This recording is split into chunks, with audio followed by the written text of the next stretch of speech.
मौलवी और चारवाहा एक ईमान अफरोज कहानी। इलाके में कैद साली थी और जानवर सब कुछ खाकर फारिग हो गए थे। माजिद कुछ खाने को रहा नहीं था। मवेशी मलाखन निहायत परेशान थे।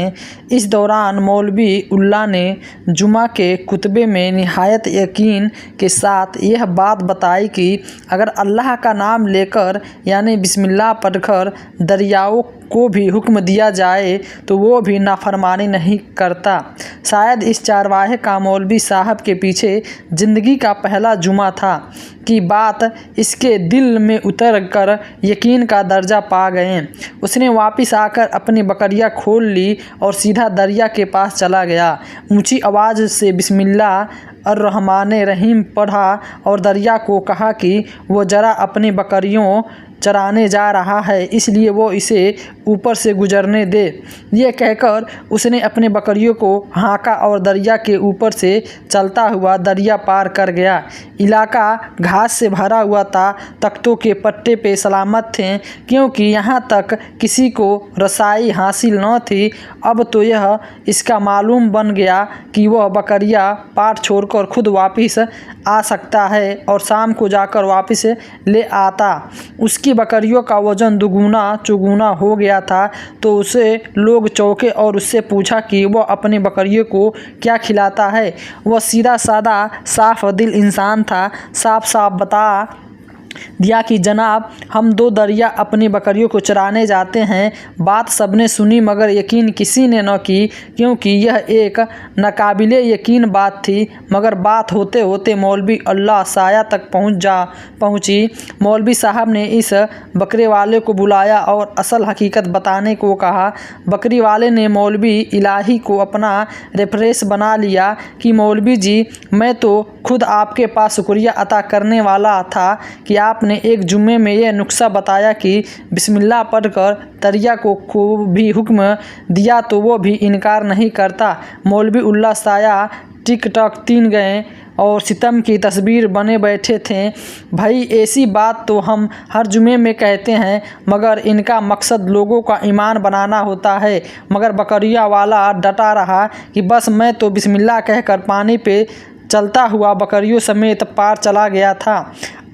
आखिरकार मौलवी साहब ने सुबह खुद वो तर्जुमा करने की ठानी। लोग भी सुबह दरिया के किनारे जमा हो गए और बकरी वाला भी आ गया। मजमा ज़्यादा था। मौलवी साहब ने 1-2 दफ़ा अंदर ही अंदर इरादा किया कि इनकार कर दे मगर वो मौलवी साहब को मस्जिद से कंधों पे उठाकर लाए थे। अब भी जोशो खरोश में अल्लाह अकबर के नारे लगा रहे थे और मौलाना उल्ला साया के हक़ में तारीफ़ ही काफ़ी और कर रहे थे। आखिरकार मौलवी साहब ने एक रस्सा मंगवाया और उसे पहले दरख्त के साये में बांधा, फिर अपनी कमर के साथ बांधा और फिर डरते डरते ढीले ढाले सा बिस्मिल्लाह पढ़ा और दरिया पर चलना शुरू हो गए। मगर पहला पाँव ही शरबत में पानी में चला गया और मौलवी लौट आए। साहब डुबकियाँ खाने लगे।